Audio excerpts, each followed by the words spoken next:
So we've got something coming up with CBDC here. And in just a few weeks, it is going to be the Summer Davos, or what they call the annual meeting of the new champions, right here. This is the WEF's Summer Davos, the annual meeting of the new champions. And as you can see, it will be in China. It will be in China. And so when we look at this thing, there's not a whole lot of information on there yet. It's coming up in 20 days, but we're getting close. This is the global economy. This is why we're talking about the economy here. Global economy is at a pivotal moment of transformation. Yeah, we know what you're going to transform this thing into. Established business and industry models have not only been challenged by the COVID pandemic, but are now being tested by a more competitive geopolitical and geonomic environment. Yeah. So again, there's not a whole lot here. This is the 14th annual. So they've been doing this for over a decade in China. This is just more confirmation. You can see right there, the meeting will gather over 1,500 global leaders from business, government, and society, international organizations, as well as from among investors or innovators and academics at a crucial time for global economy recovery. Yeah, so this is just more confirmation. I mean, you're talking about the WEF Davos in China for 14 years, over a decade. This is just more confirmation of how they are working together. I know I might be beating a dead horse, but I'm going to continue to beat that horse. I apologize if you own horses.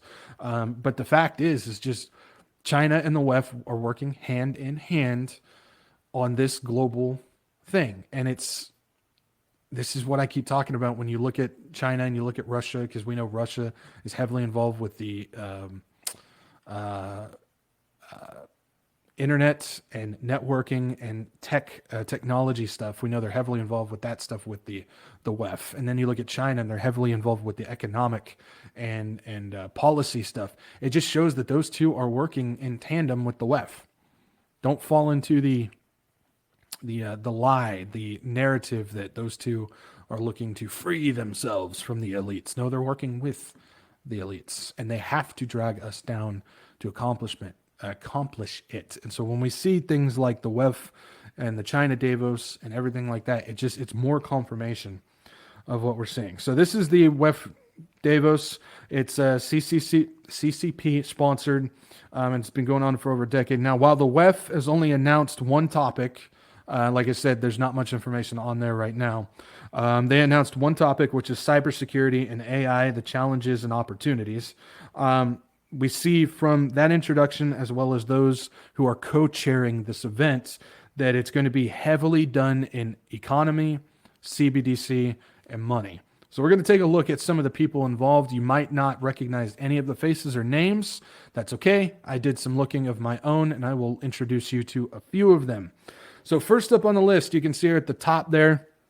Let's see here. Nazi Okajo Iwala.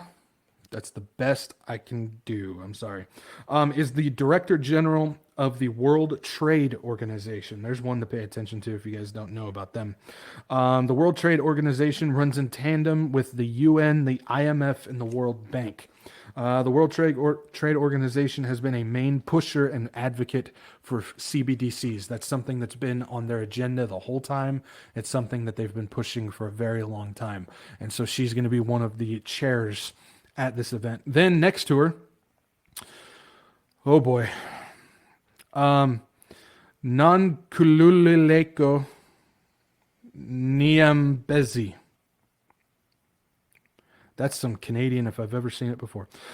Is chairman of South Africa's Standard Bank, one of the largest in South Africa, and has been an advocate for the CBDCs. She's been pushing it heavily to introduce those things. Then if we take a jaunt just below her, you'll see Eric Jing. He is the leader of the Ant Group, who owns Alipay or Alipay.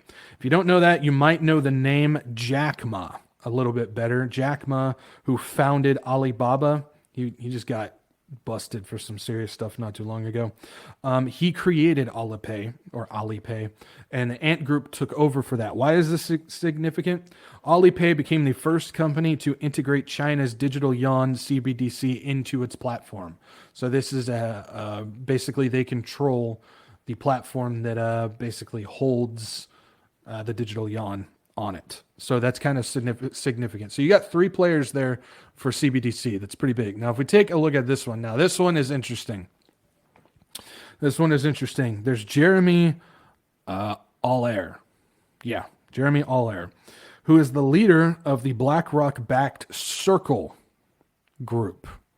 This one's interesting. Circle manages the USDC, which is the United States digital coin, which is a digital stable coin, which is a digital version of the dollar and is continually pitched as the ideal US CBDC. If you don't know what I'm getting at there, this is the coin that continues to get pushed as being they want it to be the US CBDC.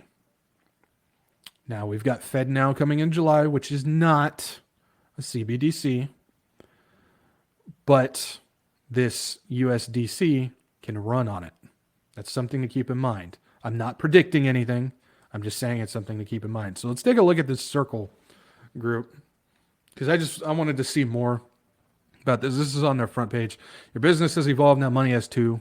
It's talking about global financial system begins with building a new kind of digital currency. USDC delivers all that. If you take a look at the global trusted global leaders that are connected to this thing, BlackRock, Coinbase, MasterCard, Visa, WorldPay. I mean, you got a lot there. MoneyGram. They're connected to a lot of this stuff. Now, if we keep it going, found this interesting. Right here, USDC is always redeemable 1-for-1 with the US dollar. So they've created this coin that literally goes 1-for-1 with the paper, the fiat money. So that's interesting. USDC reserves are held in the management and custody of leading U.S. financial institutions, including BlackRock and BNY Mellon. So there's BlackRock. The only thing that sketches me out, and I'm sure they can come up with, I'm not a financial guy, I'm not a financial guru. I know some stuff, but the only thing that sketches me out on this actually being that digital coin is the fact that it's 1-for-1 with the fiat dollar. And if they're going to crash the fiat dollar, that would probably crash that coin too. So that's the one thing that kind of makes me back away and go, yeah, I'm not sure, but they can figure something out if they want to.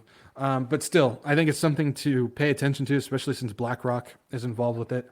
So that's definitely something to keep an eye on. So keep an eye on that. Circle USDC. That's definitely something to keep in mind. But he is going to be involved with this Davos meeting as well. So, and so when I was looking, because whenever I get onto the website, I always like to just dart around and just take a look at what they got going on. And so since this is titled, Who Are You People? We're going to take a look at some people. And so what I did is I took a jaunt over to the Young Global Leaders page, and I realized that they announced their graduate class for 2023. Now, there's not a lot of names that you would recognize. I'll say that. There's a lot of people in high positions that definitely have pull. That's for sure. We're not going to go through all them, but there was 2 that specifically stood out to me because of the positions that they're in. So we're going to talk about a couple of them. So yeah, who are you people?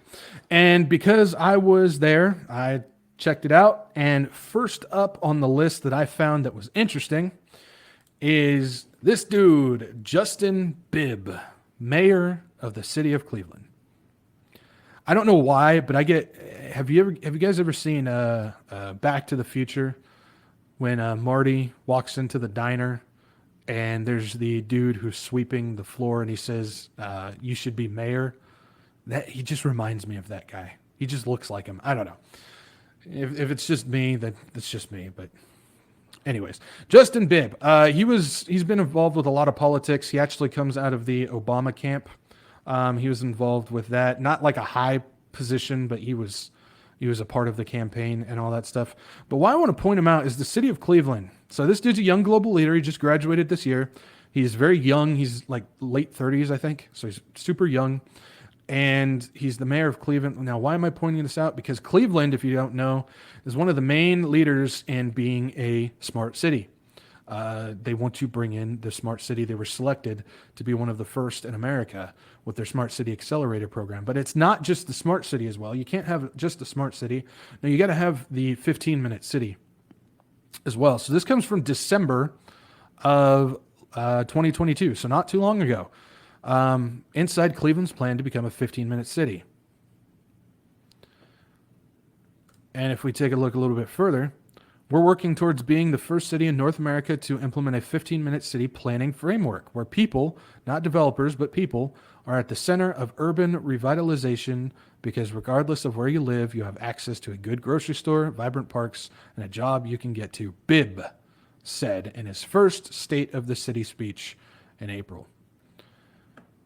Remember when Uncle Klaus, eat the bugs, said that they penetrate all the offices? That includes your mayor office as well. And so we've got a young global leader who is leading the takeover of Cleveland. Guys, there's no such thing as coincidence. I'm telling you, there's no such thing as coincidence. So we've got that. Then I found another one. Like I said, there's a bunch of people in there, but two stood out to me. This one stood out to me just because of June, where we're in the time that we're in right now. Maureen Trantham. She's Senior Vice President, Head of Strategy and Social Impact. There's your social justice. And philanthropy, I can't say that word, operations. Sesame Workshop. Sesame Street. I don't know about you guys, but Sesame Street is no longer a kid show. It hasn't been for a long time. And no surprise that somebody who's head of social impact for Sesame Street is, well, this is from Sesame Street's Twitter account for Pride. So, as we know, the equality, alphabet, feminism, woke, BLM, all that stuff is a part of their social development goals. It is something that they do push, and all of that. And so you're seeing the work of these young global leaders and how they're affecting the lifestyles of everybody. So, guys, stop watching Sesame Street. Seriously, they've been corrupt for so long. You just can't have anything innocent anymore. There's no such thing as innocence anymore. And I feel so bad for kids who can't just grow up being kids because of all this stuff. And it's because of people like that.